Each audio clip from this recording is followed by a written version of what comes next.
আপনার বাড়িতেও কি কেউ আছে যে লোটে মাছ দেখলেই নাক সিটকোয়? তাহলে একবার লোটে মাছটি এইভাবে রান্না করে দিন, তাহলে দেখবেন সে পুরো ভাতটি এই মাছ দিয়ে চেটেপুটে খাবে। তাহলে দেরি না করে আজই বানিয়ে ফেলুন লোটে মাছের এই দুর্দান্ত রেসিপি।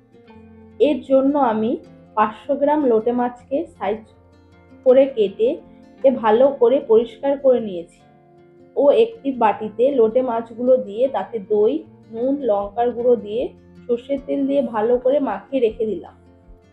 এইবার একটি বড় সাইজের পেঁয়াজকে আমি ভালো করে কুচি করে নিলাম। তার সাথে একটি মিডিয়াম সাইজের টমেটোকেও আমি কুচি করে নিয়েছি আর নিয়ে নিয়েছিলাম কিছুটা ধনেপাতা।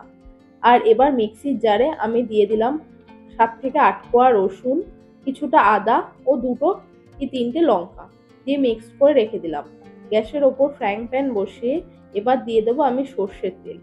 সর্ষের তেলটা দিয়ে দেওয়ার পর ভালো করে গরম হয়ে গেলে তাতে আমি দিয়ে দেবো কেটে রাখা পেঁয়াজ কুচি। পেঁয়াজটাকে ভালো করে ভেজে নিয়ে ব্রাউন হয়ে গেলে তারপর দিয়ে দেবো আমি টমেটো কুচি। টমেটোটা দেওয়ার পর আবার নেড়ে চেড়ে নেবো। সেটাও ভালো করে ভাজা হয়ে গেলে তাতে দিয়ে দেবো পেস্ট করে রাখা আদা রসুনটা। দিয়ে দেওয়ার পর সেটাকে ভালো করে নেড়ে চেড়ে আদা রসুনের কাঁচা গন্ধটা চলে গেলে এবার আমি দিয়ে দেবো গুঁড়ো মশলা। সেটাতে ছিল ধনে গুঁড়ো, জিরের গুঁড়ো, লঙ্কা গুঁড়ো আর হলুদ গুঁড়ো। দিয়ে আমি ভালো করে মিশিয়ে তাতে দিয়ে দেবো আমি মিক্সির বাটি ধোয়া জলটা, যাতে মশলাটা পুড়ে না যায়। মশলাটা দেওয়ার পর ভালো করে নাড়িয়ে চাড়িয়ে যখন মশলা থেকে তেল ছেড়ে আসবে এবার আমি দিয়ে দেবো লোটে মাছের টুকরোগুলো। সুন্দর করে সাজিয়ে দেবো যাতে আমি কাঁটাগুলো পরে বেছে নিতে পারি।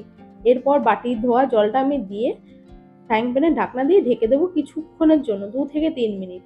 ঢাকা খুলে এবার মাছের কাঁটাগুলো আমি একটা একটা করে 2টো চামচের সাহায্যে ছাড়িয়ে নেব, যাতে মুখে না লাগে। আর লোটে মাছের কাঁটা তো জানেনই একটা করে থাকে, নরম কাঁটা, যাতে মুখে না পড়ে সেজন্য আমি ভালো করে একটা একটা করে ছাড়িয়ে নিলাম। ছাড়িয়ে নেওয়ার পর সেটাকে আমি ভালো করে শুকনো করে নেড়ে নেব। আপনারা আপনাদের মতো করে নাড়বেন, যে যেরকম খায়। আমি ভালো করে খুব শুকনো করে আমি এটা করছি। কিছুক্ষণ নেড়ে চেড়ে নেওয়ার পর যখন জলটা পুরোপুরি শুকিয়ে যাবে তখন আমি উপর দিয়ে কিছুটা ধনেপাতা কুচি ছিটিয়ে আমি এটা নামিয়ে নেব। নামিয়ে নেওয়ার পর আমি এটা গরম ভাতে লেবু চিপে গরম গরম পরিবেশন করলাম আজকের এই রেসিপিটি। আপনাদের যদি এই রেসিপিটি ভালো লেগে থাকে তাহলে ভিডিওটি একটি লাইক ও বন্ধুদের সাথে শেয়ার করে আমার পাশে থাকুন।